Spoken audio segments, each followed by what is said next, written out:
Welcome back to Excel Flash Tutorial. Today I'll show you how to merge cells in Excel and how this function can be useful.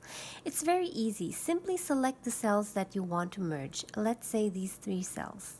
Select them and then look for the icon here above with the double arrows and click on Merge.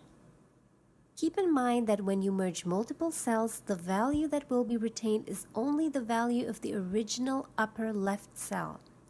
In this case, January. So think it through before you lose the data.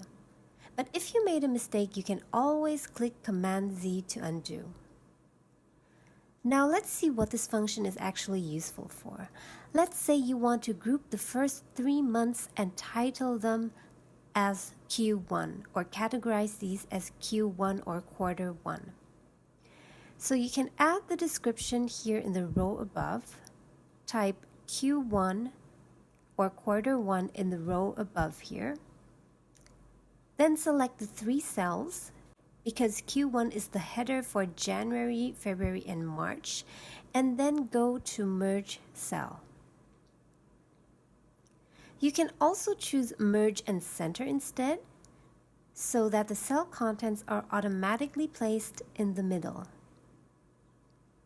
We can also merge cells in different rows and columns like this. But remember that only the upper left value is retained. Here is the difference between Merge Across and Merge.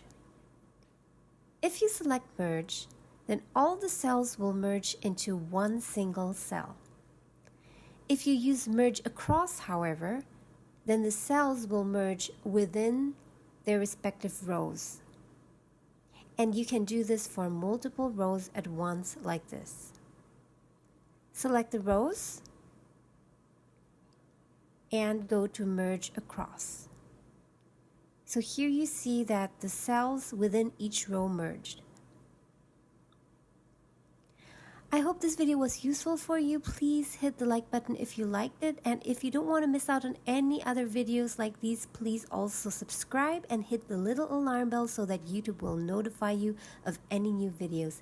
Thank you so much for watching and see you again soon.